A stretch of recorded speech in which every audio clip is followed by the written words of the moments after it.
అంటే ఈ ఆత్మ అంటే ఏంటి? ఆత్మ జ్ఞానం అంటే ఏంటమ్మా? అసలు ఈ ఆత్మతత్వం అంటే ఏంటి? మీరేం అదే తెలుసుకున్నారు? మనం అనుకుంటాం. మనము నేను ఇది ఫస్ట్ ఏమని రాస్తా అంటే ఈ బుక్‌లో హ్మ్. నేను కాదు. హ్మ్. అంటే నువ్వు కాదు.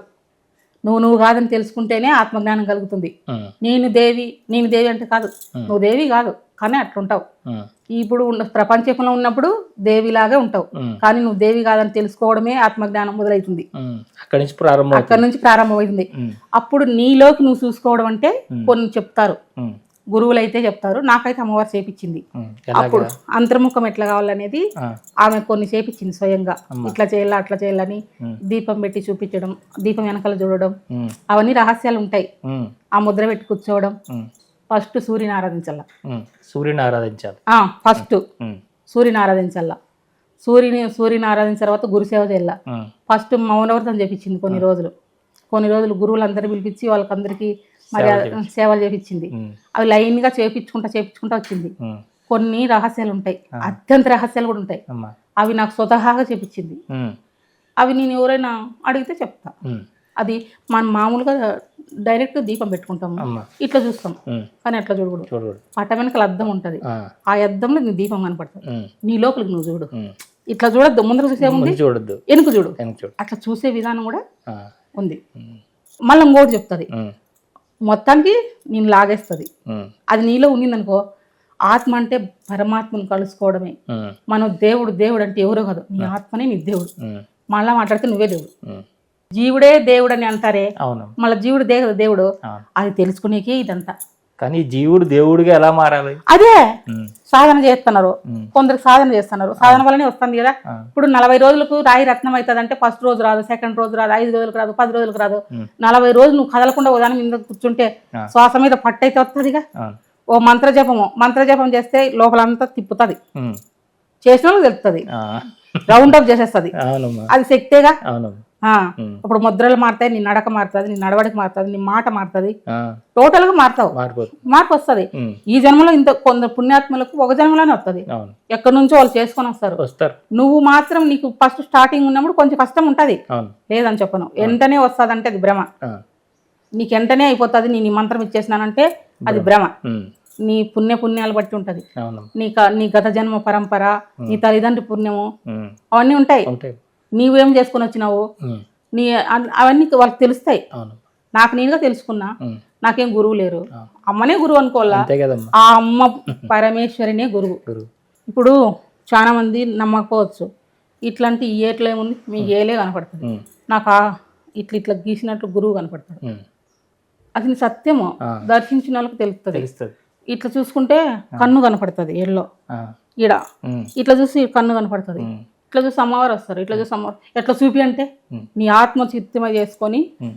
నిలుపు దృష్టిని భూమధ్య మందున ముక్కంటి పురంలో పెట్టు. హ్మ్. ఏ పురం నీదంటే ముక్కంటిపురం. పురం. ముక్కంటిపురంలో పెడితే నీకు హ్మ్. తెలివి వస్తుంది. హ్మ్. ఇక్కడ చేరిందనుకో ఆత్మజ్ఞానం ఎవ్వరు చెప్పాల్సిన అవసరం ఆ! లేదు. ఆ చెప్పుకునేకి ఈ యోగాలు నిజం చెప్తానా, హ్మ్.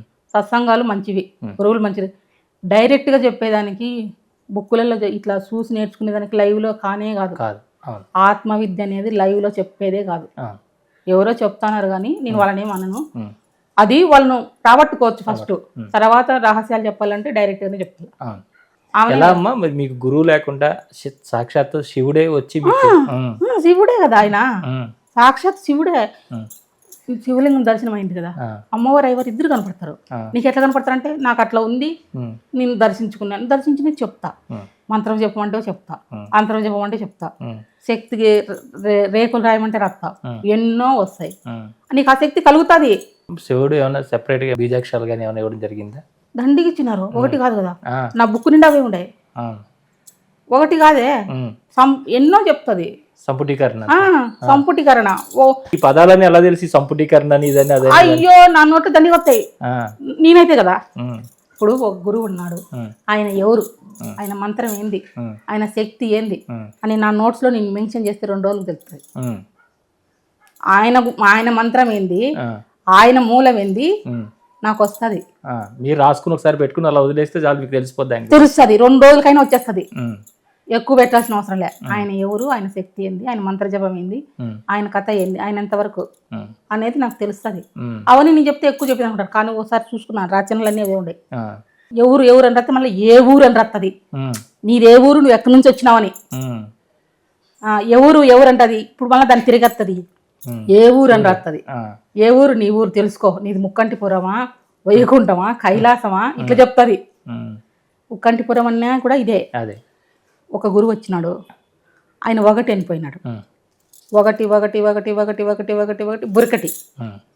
అది పలుకుతా ఒకటి పోయి బురకటి అవుతుంది. బురకటి అంటే ఇదే. అప్పుడు ఈడ నువ్వు దృష్టి పెట్టి భగవంతుని చూడాలి.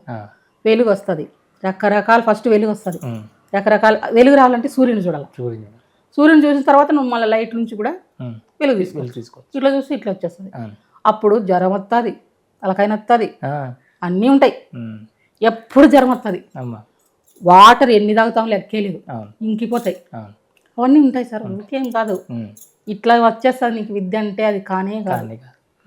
అంత రావాలంటే ఎంతో కొంత పుణ్యం ఉండాలి. ఫస్ట్ నీ భయపడినా, నాకు ఇదంతా వద్దన్నే, వద్దు నాకు ఇదంతా. కానీ పోలే, జన్మ పరంపర ఉంది, అది ఎక్కడో ఉంది.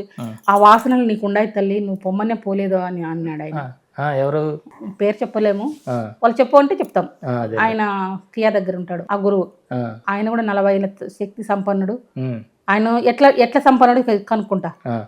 నేను ఆయన దర్శించుకుంటే ఆయన నాకు వస్తాడు, వచ్చి చెప్తాడు. అట్లా నేను వాళ్ళలో శక్తిమంతులా కాదని నేను కనుక్కుంటా.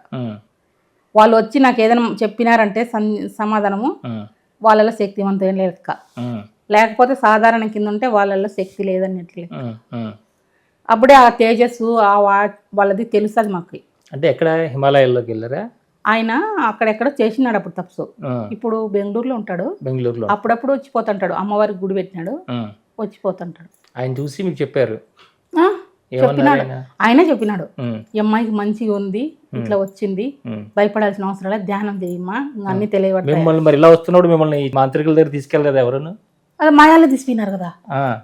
ఆ అక్కమ్మ గారు పూజ పెట్టించినారు, ఆ దయాల పూజ పెట్టించినారు. అంటే వీళ్ళు నమ్మలేదని రకరకాలు చెప్పింది పేరులో. అమ్మవారు నన్ను చెప్పింది, నమ్మాలిగా. నమ్మలే.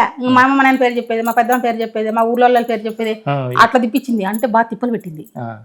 ఈజీగా అయితే బయటపడలే. తర్వాత ఎక్కువ దైవ దర్శనాలు చేసుకున్నాక నాకు కంట్రోల్ వచ్చింది.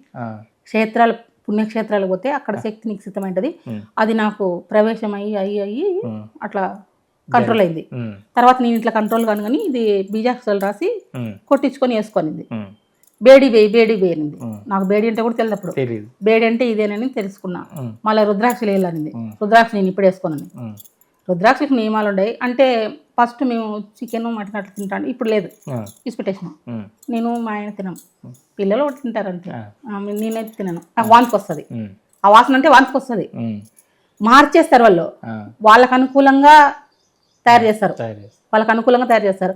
నువ్వు ఇట్లయితే కుటుంబానికి కాకుండా అయిపోతావు కదా, నీకు సంసారం ఉంది, నువ్వు ఇట్లా ఎందుకు అని అన్నారు.